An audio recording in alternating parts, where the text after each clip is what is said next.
As the country continues to observe 16 days of activism for no violence against women and children, the National Children and Violence Trust will be hosting a peace walk and a dialogue in commemoration of the campaign.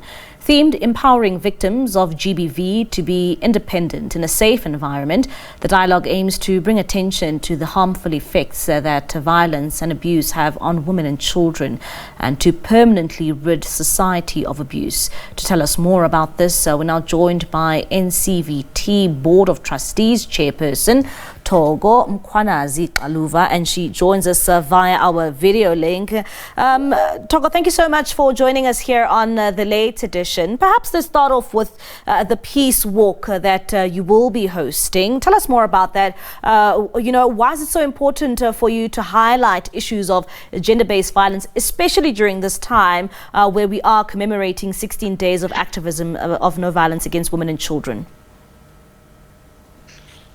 Well, thanks a lot for having us tonight.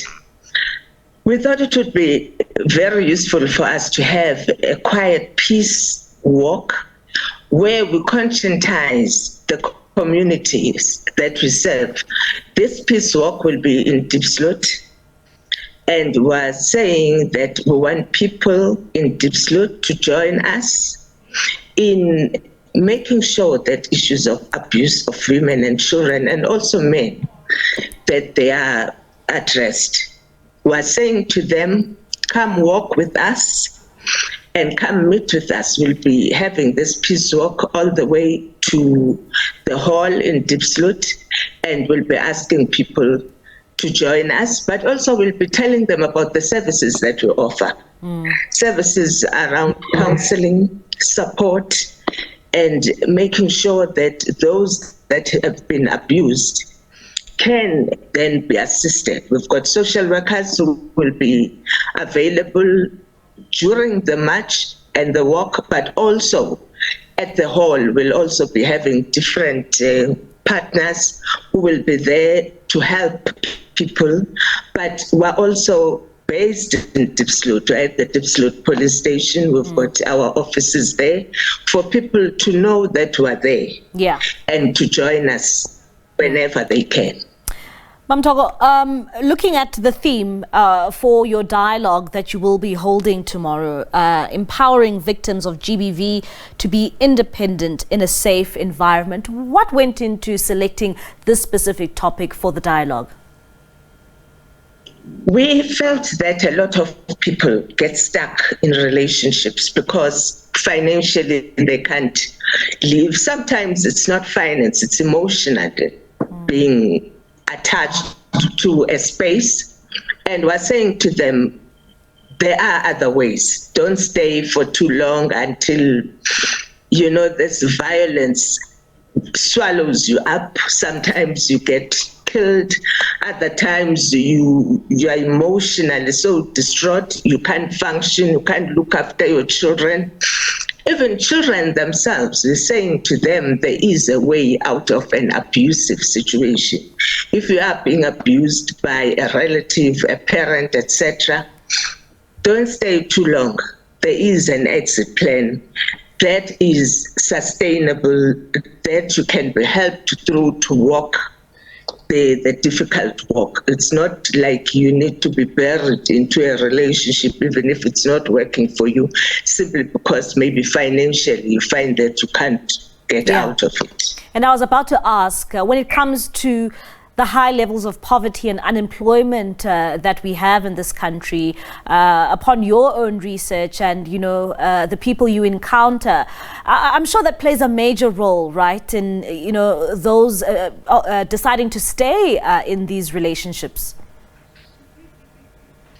It plays a major role. We shouldn't underestimate the issue of dependence on people. Dependence, financial dependence on an abuser.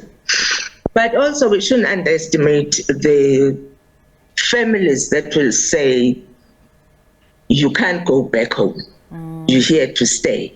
So the issue of poverty, the issue of social norms and standards and culture, what people call culture, all those things can make people stay in a relationship that they should have left years ago, but they're still struggling with them until today. So the peace walk is to say, you have an exit clause. We will help you through that exit clause. We will support you through the difficult time you'll be going through, but know that there's a light at the end of this dark tunnel. Yeah, and tomorrow, of course, when you hold this peace walk and later on that dialogue, what sort of programs, can people look forward to, those who would like to come and join you tomorrow in Diepsloot, programs that do aim at empowering gender-based violence victims?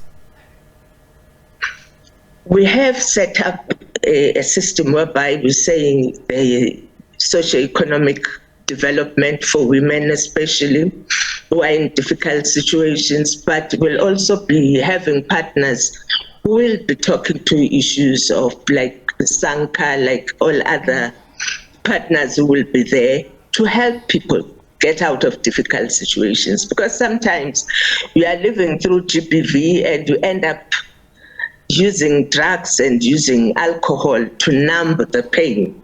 So we are looking at a very comprehensive dialogue that will assist people in how to get out of difficult situations. The police will be there, community forums will be there, so everyone will be there. We'll have stalls there so that you can quietly talk to social workers who will be there, who will assist you and deal with the problems that you are bringing to the fore. So we would like everyone who feels they have a challenge to come forward and confidentially talk to the counsellors who will be there, social workers, etc., will be there to help them.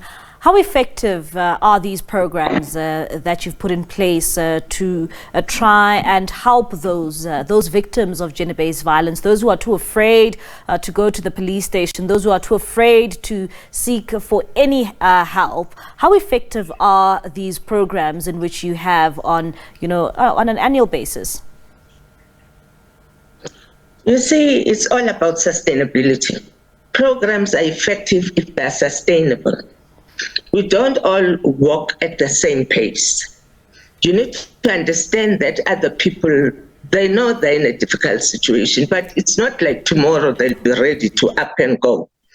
You need to go slowly with them, go softly with them, go peacefully with them, and take them where they need to go. Don't expect that next week this particular woman will be at your door with a suitcase ready to run. Know that it might take longer than next week, but stay the course. Make sure that you help this particular person through this difficult situation up to a point where they feel they're ready to go. And then you help them in that way. So they're very successful because we stay the course. We don't push people when they're not ready, because then they collapse if you push them out and they're not ready. Yeah. And Thoko, you are having this walk and this dialogue in Diepsloot, and you say that's where you are based in Diepsloot, at the Diepsloot police station. Maybe give us the background in terms of how high the gender-based violence is in that community, and this is why you are having this dialogue and this peace walk. How bad is the situation in Diepsloot? The situation in Diepsloot is quite bad. I'm sure you know the level of violence. The media has covered the level of violence. It's not only just the murders that are happening there. The rapes are also part of the dynamic that is happening there. So for this year, we said, let's target Diepsloot, knowing pretty well that the people who come forward, the stats that we have, is not a true reflection of what is happening in Diepsloot. There are much, much more people who are in difficult situations, who have been violated, but who don't feel brave enough to go to the police station. We're saying to them, you can come to our offices. You don't need to talk to the police. Up front, we'll help you through that whole process with the police so that at least you can lay your complaints confidentially in a calm situation. Yeah. And will help you through that. So the aim is to draw those that haven't come forward yet. Yeah.